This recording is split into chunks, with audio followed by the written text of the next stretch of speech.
Үндэсний хөгжлийн газраас Монгол улсын эдийн засгийг бүсчлэн хөгжүүлэх, төвлөрлөг сааруулах бодлого боловсруулах ажлын хүрээнд Төв аймгийг бүсчилсэн хөгжлийн загвар аймгаар сонгосонтой холбогдуулан Төв аймгийн бүсчлийн бодлого боловсруулах ажилд төр захиргааны байгууллагуудыг оролцуулах, хөрөнгө оруулалт татах, эрдэм судлаачдын арга туршлагыг хуваалцах, аймгийн стратегийг тодорхойлох зорилгоор хөгжлийн түүчээ Төв аймаг 2018 хөрөнгө оруулагчдын чуулганыг 100 мод хотноо зохион байгуулж байна. Төв аймгийн хувьд нийслэл Улаанбаатар хоттой хаяа залгаа оршдог, зах зээлд ойр, тээвэр логистик хөгжих боломжтой, мал аж ахуй газар тариалан, уул уурхай хөгжсөн зэрэг газар зүй эдийн засгийн онцлог байдлаар эдийн засгийн бүсчилсэн хөгжлийн загвар аймаг болоход тохиромжтой гэж чуулганд оролцож буй эрдэмтэд онцолж байлаа.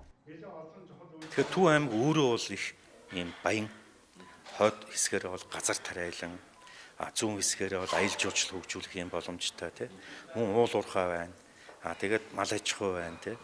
Тэгээ энэ бүх өөрийн байгалийн болон газар дээрх энэ бүх баялагууд тэгээд энэ дэдүтсийн энэ хөгжлүүд нь бол өөрөө Төв аймгийг Улаанбаатартай маш салшгүй холбоотойгоор хөгжих юм боломжуудыг бүрдүүлээд байгаа.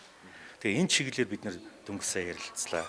Мөн хөшгөө хөндийн асуудал дээр одоо бид нар олон улсын карго логистикийн төв байгуулах юм боломж байна. Энэ боломжийг ашиглах юм бол бид нар зөвхөн хоёр хөрштэй биш. 3 дахь хөршийг бид нар бий болгох ийм бүрэн боломж байна гэдэг талаар бид нар ярилцаад ингээ хэлэлцүүлэг өрнүүлж байна.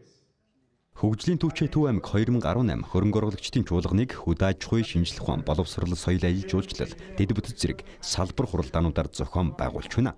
Ингэхдээ төрийн түвшээд яамагийн төлгүүд, элчин сайдууд, мэрэгжлийн холбоод, төрийн бус байгууллагуудын төлөөлөл зэрэг 200 гаруй төлөөлөгчийг чиглэл тус бүрээр нь оролцуулж, Төв аймгийн эдийн засгийн хөгжлийн чиг хандлага, аймагт хэрэгжиж байгаа улс болон олон улсын хэмжээний хөрөнгө оруулалт, бүтээн байгуулалтын томоохон төслүүдийн явц хэрэгжих боломж зэргийг тооцоо судалгаатайгаар илтгэл хэлэлцүүлж байгаа юм.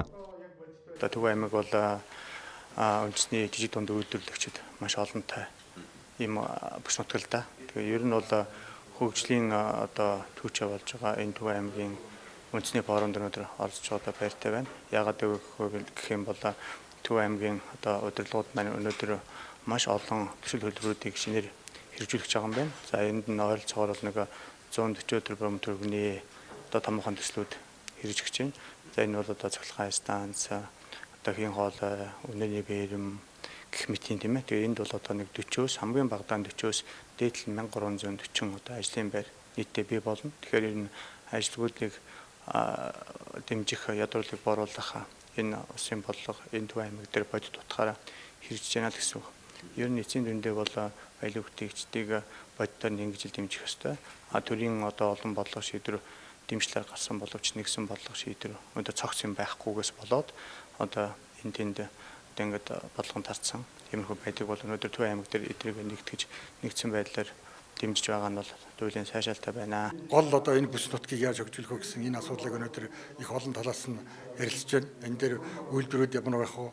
Барилга байгууламжууд ямар байх вэ? Хотын төлөв ямар хянцтай байх вэ? Ер нь одоо зам тээвэр энэтэй ямар хянцтай байх гэдэг бүх зүйлүүдийг өнөөдөр энэ дээр ярилцж байна. Энэ дээр бол мэдээж одоо ийм том үйл ажиллагаа явуулж байгаа учраас бол мөнгө санхүү бол одоо асар их хэрэгцээтэй.